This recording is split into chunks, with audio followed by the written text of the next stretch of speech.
사도신경 하심으로 고난주간 특세 마지막 날 모임을 시작하도록 하겠습니다. 전능하사 천지를 만드신 하나님 아버지를 내가 믿사오며 그 외아들 우리 주 예수 그리스도를 믿사오니 이는 성령으로 잉태하사 동정녀 마리아에게 나시고 본디오 빌라도에게 고난을 받으사 십자가에 못 박혀 죽으시고 장사한 지 사흘 만에 죽은 자 가운데서 다시 살아나시며 하늘에 오르사 전능하신 하나님 우편에 앉아 계시다가 저리로서 산자와 죽은 자를 심판하러 오시라. 성령을 믿사오며 거룩한 공예와 성도가 서로 교통하는 것과 죄를 사하여 주시는 것과 몸이 다시 사는 것과 영원히 사는 것을 믿사옵나이다. 아멘. 찬송가 150장 함께 찬양하겠습니다. 찬송가 150장입니다.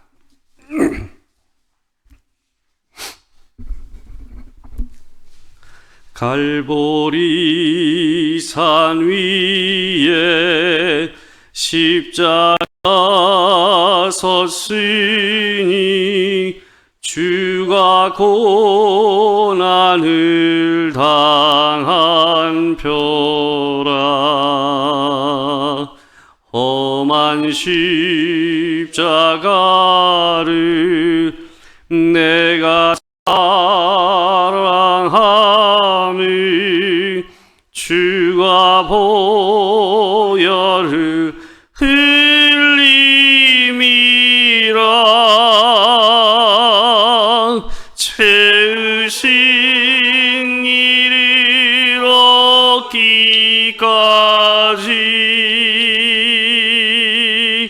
주의 십자가 사랑하리.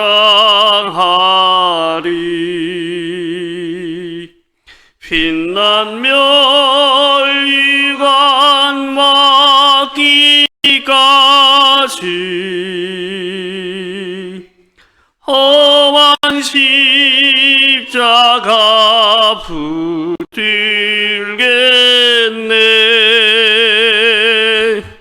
멸시전대받은 주의 십자가에 나의 마음이 끌리도다. 귀한 어린 양이 세상 죄를 지고 험한 십자가 지셨도다.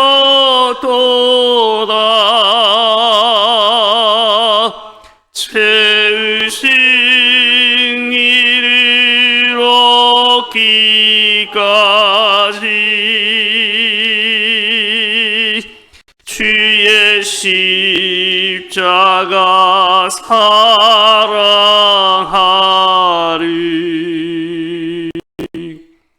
빛난 멸류관 맞기까지 험한 십자가 붙들겠네.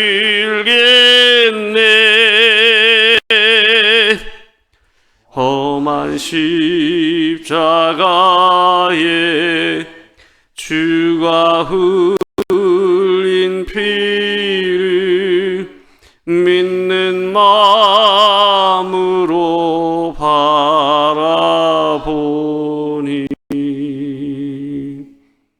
나를 용서하고 내 죄 사하시려 흘리신 보혈이라.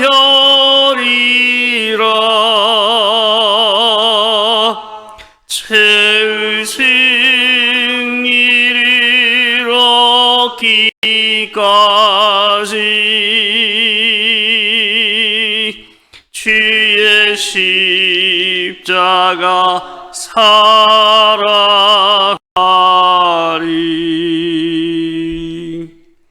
빛난 멸리관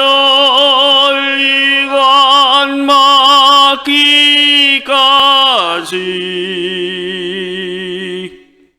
험한 십자가 붙들겠네.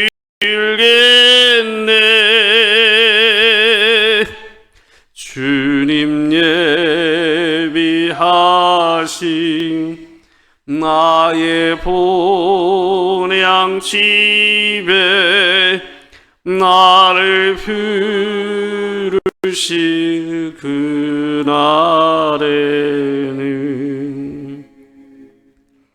영광 중에 계신 우리 주와 함께 내가 죽도록 칭송하리.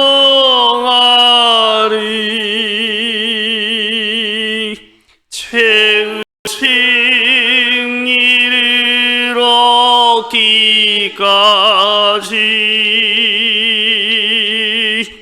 주의 십자가 사랑하리.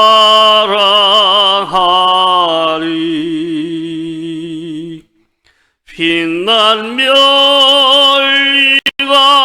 맞기까지 험한 십자가 붙들겠네.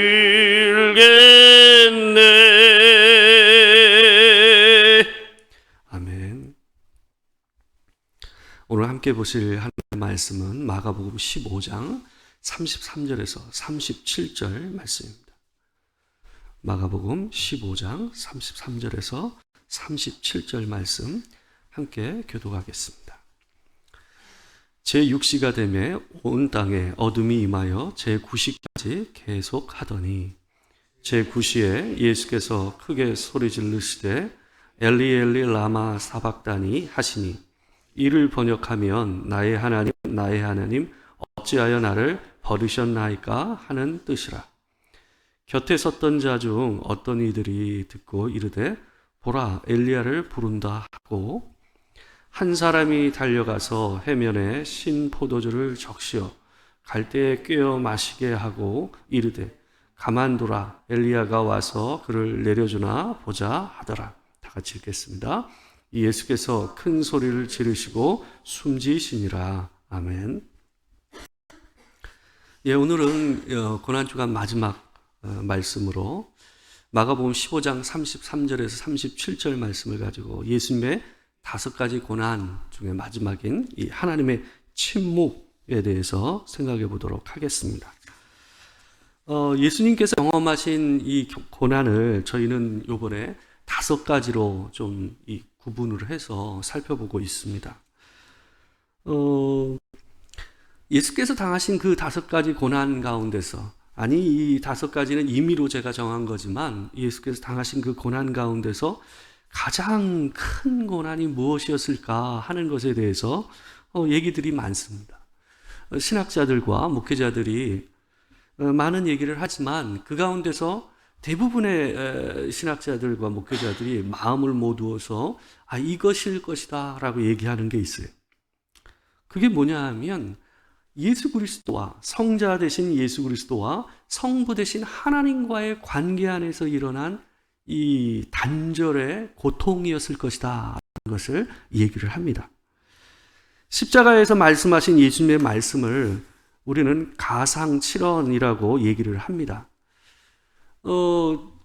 예수께서 십자가에서 하신 그 말씀들을 7가지로 나눠서 얘기를 한 거죠. 그래서 7마디의 말씀을 예수께서 얘기하셨다. 그래서 우리가 보통 가상칠언이라고 얘기합니다. 근데 그 중에서 가장 인상적인 말씀이 뭐냐 하면 오늘 본문 34절에 나오는 우리가 익히 아는 엘리 엘리 라마 사박다니라는 이 히브리어 표현입니다. 이 말을 번역하면 나의 하나님 어찌하여 나를 버리셨나이까 라는 이 의미의 말입니다. 예수님께서 십자가에 달려 계실 때에 이 군인들이 이 쓸개 탄 포도주를 이 해면에 적셔서 주는 이 장면을 이 앞에 뒤에 있는데 보게 되면 2번 걸쳐서 나오거든요. 근데 예수님께서 그것을 주는 것을 안 먹겠다고 마다하시는 장면이 나오지 않습니까? 이게 왜 쓸개탄 포도주를 적셔서 이 예수님께 드실 수 있도록 했냐 하면, 이 쓸개라는 게 굉장히 쓰잖아요. 근데 포도주에 그걸 섞어서 하게 되면 이 고통을 당하는 사람이 그걸 마시게 되면 이 순간 그 쓴맛을 통해서 이 진통 효과가 있다고 합니다. 그래서 이 십자가 처형에 당한 사람들에게 이런 쓸개탄 포도주를 주는 이 일이 있었던 것 같아요. 근데 예수님께서는 그걸 거부하셨어요. 그러니까 오롯이 이 십자가의 고통을 자기 온몸으로 받으신 거예요. 그걸 피하지 아니하시고 예수님께서 그것을 그냥 받으신 거죠. 근데 그렇게 그 고통 앞에서 의연하셨던 주님의 이 말씀이, 십자가에서 하셨던 말씀 가운데서 너무나도 처절했던 말이 뭡니까? 제가 봤을 땐 엘리 엘리 라마 사박다니라는 이 말씀이 있어요. 한 번도 하나님과의 관계에 있어서 예수님께서는 이 땅에 오셔서까지 그 이전은 말할 것도 없고 이 땅에 사람의 몸을 입고 오신 그때에도 처음부터 끝까지 단 한 번도 성부 하나님과 끊어진 적이 없고 그분의 말씀을 따라 나는 얘기를 한다라고 얘기하셨거든요. 그러니까 철저히 성부 하나님과 성자 하나님과의 협업을 통해서 그분의 하나 되는 그 일체되심을 통해서 하나님의 구원 사역이 온전히 이루어졌단 말이죠. 근데 그 구원 사역의 정점이 어디였냐 하면 성부 하나님과 성자 하나님이 끊어짐이었어요. 그분의 죽으심, 그분의 십자가의 고통은 어디서 정점을 이루고 있냐 하면 하나님께서 예수 그리스도, 그분의 아들 되신 예수 그리스도께서 죽음을 앞두고 있는 그 시점에서 눈을 가리시는 것이에요. 그것에 대해서 침묵하시는 거예요. 그것이 예수 그리스도께서 당하신 그 모든 고통보다 제일 강한 고통인 거죠. 마치 아이가 죽음의 직전에 있는데 그 부모가 어느 것도 할 수 없고 어느 것도 하지 않는 상황이 바로 뭐예요? 지금 예수 그리스도께서 십자가에서 달려 계실 때에 성부께서 하시는 그 상황인 거죠. 그걸 그 부모의 마음으로 표현한다면 그걸 뭘로 표현할 수 있겠습니까? 말로 다 할 수 없는 고통이 성자 하나님과 성부 하나님 사이에 있었던 거죠. 이 주께서 말씀하신 나의 하나님, 나의 하나님, 어찌하여 나를 버리셨나이까 하는 이 말씀은 이 다윗이 쓴 시에 있는 표현을 예수님께서 따서 쓰신 거예요. 예수께서 처음 쓰시는 표현이 아니라 다윗이 자기가 지은 시 가운데 표현했던 내용을 예수님께서 그걸 인용해서 이 시를 통해서 자기의 마음을 표현한 겁니다. 시편 22편 1절에서 2절 말씀을 보게 되면 이런 내용이 나오죠. 예수께서 하신 말씀 그대로입니다. 내 하나님이여 내 하나님이여 어찌 나를 버리셨나이까? 어찌 나를 멀리하여 돕지 아니하시오며 내 신음소리를 듣지 아니하시나이까? 내 하나님이여 내가 낮에도 부르짖고 밤에도 잠잠하지 아니하오나 응답하지 아니하시나이다. 다윗은 어느 누구도 자기를 돕지 않는 그때에 오직 하나님 외에는 나를 도울 수 없다고 생각해서 뭐 한 거예요? 하나님께 기도하며 밤낮으로 기도하며 매달린 거예요. 근데 그 문제가 해결이 안 되는 거예요. 다윗이 몇 년을 사울을 피해 다녔습니까? 10년을 피해 다녔어요. 이 사람이 얼마나 그 문제로 인해서 기도했겠습니까? 도망자 생활 10년이 말로 할 수 없는 고통 아니었겠습니까? 근데 하나님께서는 그 일을 끝내주시지 않는 거예요. 그 일을 그 사람의 인생에서 빼주시지를 않은 거예요. 이런 하나님의 부재의 현실, 하나님의 침묵의 현실을 다윗이 경험하고 지은 시가 바로 시편 22편이에요. 그것을 인용해서 예수께서 십자가에서 얘기하신 거죠. 이런 현실은 욥도 경험을 했습니다. 욥도 자기의 이런 심령을 하나님 앞에 토한 부분이 있습니다. 욥기 23장 8절에서 10절 말씀입니다. 우리 같이 한번 읽어보도록 하겠습니다. 자, 시작. 그런데 내가 앞으로 가도 그가 아니 계시고 뒤로 가도 보이지 아니하시며 그가 왼쪽에서 일하시나 내가 만날 수 없고 그가 오른쪽으로 돌이키시나 배울 수 없구나. 그러나 내가 가는 길을 그가 아시나니 그가 나를 단련하신 후에는 내가 순금같이 되어 나오리라. 욥이 경험한 하나님 부재의 현실과 이 침묵입니다. 이런 일을 우리도 종종 하나님 앞에서 경험하지 않습니까? 고통 중에 있는 이 사람들도 다 고통 중에 있다 보면 내 옆에 있었던 그 모든 사람들, 그 사람들도 떠나고 또한 내 옆에 있는 그 사람들이 있다 할지라도 내게 아무 의미가 없고 힘이 안 되는 거죠. 그래서 하나님의 이름을 부르고 그분의 힘을, 그분의 도우심을 바라지만 그거를 경험할 수 없는 현실이 우리 인생 가운데 얼마나 자주 있습니까? 예수님도 바로 그 십자가에서 그런 고통을 경험하신 겁니다. 예수께서 오전 9시에 십자가에 달리셔서 오후 6시에 돌아가셨어요. 딱 6시간을 십자가에 계셨거든요. 근데 정오부터 흑암이 임했다고 얘기해요. 이 흑암은 하나님께서, 성부 하나님께서 성자 하나님을 향해서 뭐 하신 거예요? 자기를 가리신 거예요. 주께서 죽음의 앞에 놓여 있고 큰 고통 가운데 있었지만 성부 하나님께서 뭐 하신 거예요? 자기를 가리시고 그 일에 대해서 돕지 아니하시고 침묵하시는 모습을 이 온 세상을 흑암으로 가리신 모습으로 보여주신 겁니다. 모든 그리스도인들은 이런 하나님의 부재와 침묵을 인생 가운데 경험합니다. 하나님이 안 계셔서 경험하는 게 아니에요. 마치 하나님께서 흑암으로 자신을 가리시면서 자기를 볼 수 없게 만드시고 마치 아무 내 말을 듣지 않으시는 분처럼 행동하시는 거죠. 시편 91편 11절에서 12절 말씀을 보게 되면 이런 말씀을 합니다. 그가 너를 위하여 그의 천사들을 명령하사 내 모든 길에서 너를 지키게 하심이라. 그들이 그들의 손으로 너를 붙들어 발이 돌에 부딪히지 아니하게 하리로다. 시편 91편 말씀을 보게 되면 하나님께서 마치 내 인생에 어떤 고통도 주시지 않는 분처럼 모든 것에서 지켜주시는 하나님으로 얘기되고 있습니다. 마치 이 말씀대로 하면 어떤 느낌이 듭니까? 내 인생에서 그 고통스럽고 힘든 일이 없어야 할 것처럼 느껴진단 말이에요. 여러분, 근데 이 시편 내용을 읽게 되면 어떤 장면이 떠오르십니까? 이 말씀을 사용한 존재가 있었어요. 누구요? 사단이 예수님께 했던 표현이잖아요.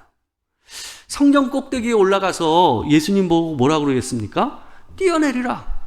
하나님께서 네가 떨어지기 전에 잡으셔서 너를 지켜주실 것이다 라고 사단이 그렇게 얘기하지 않았습니까? 사단은 언제나 우리 인생 안에 들어오는 고통과 고난 앞에서 이런 시험을 합니다. 그래서 항상 고난은 우리에게 하나님을 향한 뭐예요? 시험에 들게 만듭니다. 사단은 그 고통의 문제를 왜곡해서 보게 만들어요. 성경에 있는 표현을 통해서 우리를 흔듭니다. 사단은 항상 하나님의 말씀으로 우리를 시험합니다. 야, 하나님께서 너를 지켜주신다고 그랬잖아. 근데 왜 네 인생에는 이런 일이 자꾸 일어나? 그 일이 없어지지를 않는 거야. 얼마나 강력한 시험이요? 흔듦입니까?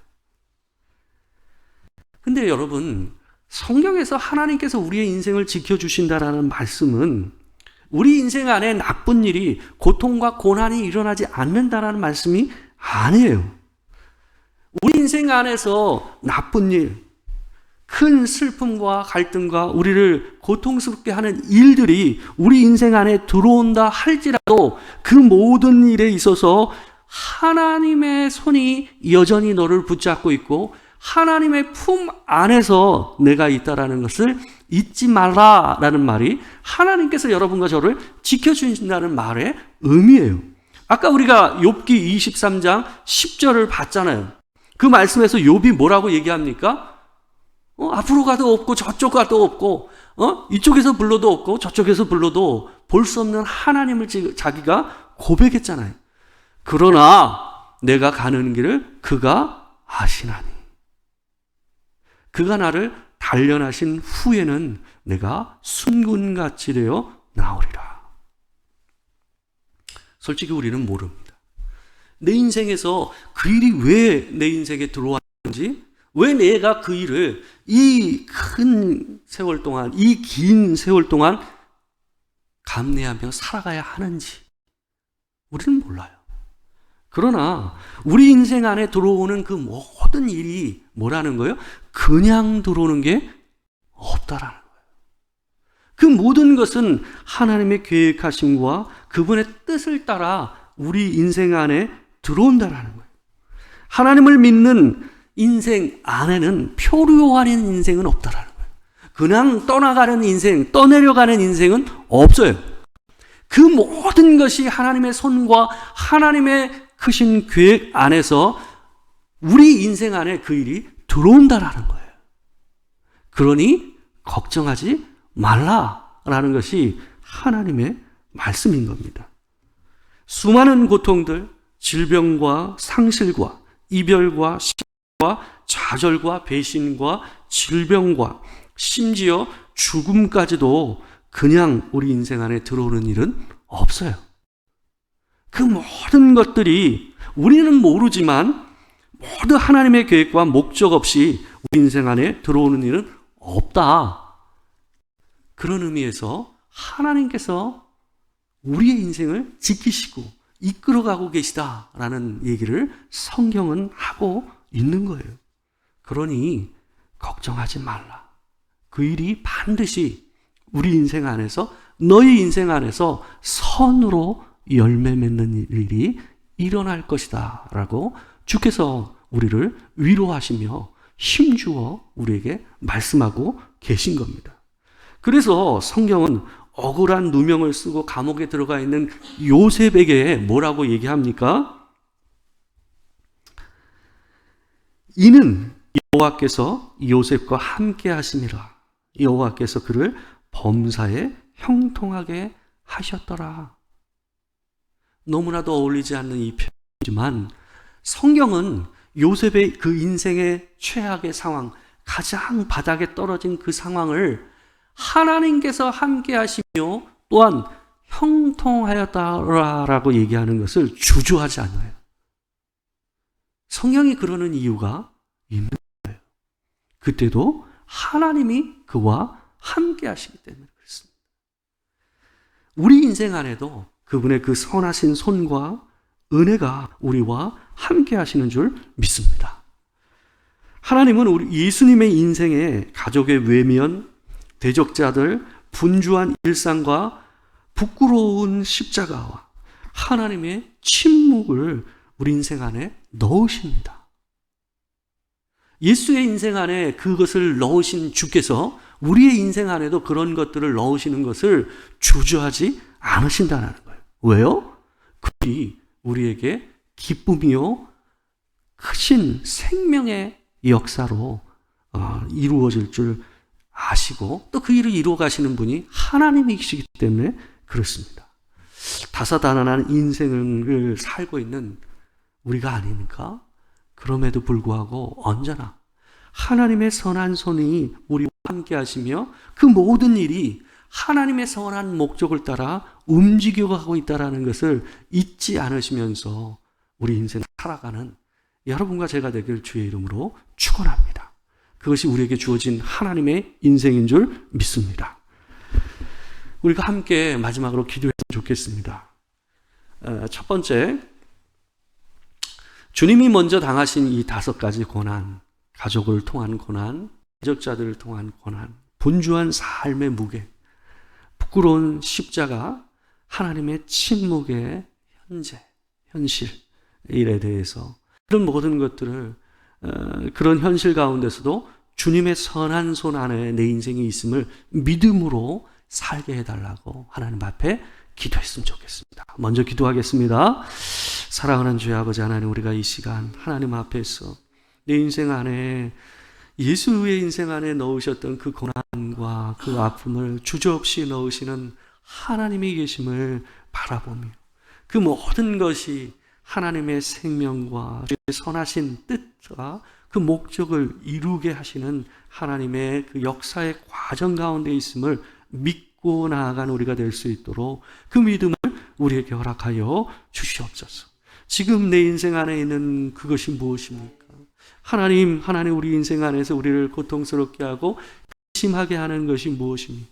하나님, 그것이 반드시 하나님의 일을 이루고 주의 생명과 영광을 이루는 그런 일이 될 줄 믿사오니 하나님, 그걸 붙들고 살아가는 우리가 될 수 있도록 주님 도와 주시옵소서. 예수 그리스도의 이름으로 기도드리옵나이다. 우리가 두 번째로 주께서 십자가를 통하여 부활의 아침을 맞이한 것처럼 지금의 고난을 통과하여 소망의 아침을 맞이하게 해달라고 우리가 한 번 더 기도했으면 좋겠습니다. 함께 기도하겠습니다. 사랑하는 주의 아버지 하나님, 지금은 우리가 십자가 위에 있는 것 같고 우리가 지고 있는 그 십자가의 무게가 너무 무겁게 느껴지고 힘들게 느껴질지라도 하나님, 그 십자가가 부활의 은혜로 열매 맺은 것처럼 하나님, 우리 안에 그 소망의 아침을 허락하여 주시길 소망합니다. 하나님, 우리의 근심과 걱정과 질병과 아픔과 때로는 걱정과 염려가 하나님 앞에서 참된 소망과 기쁨으로 바뀌고 하나님을 향한 믿음의 열매로 바뀌는 은혜가 있을 수 있도록 주여 도와 주시옵소서. 오늘은 눈물 흘리지만 내일은 웃는 우리가 될 수 있도록 하나님께서 도와주시길 소망합니다. 주님 붙잡아 주시옵소서. 예수 그리스도 이름으로 기도드리옵나이다. 우리 마지막으로 하나 더 기도하도록 하겠습니다. 우리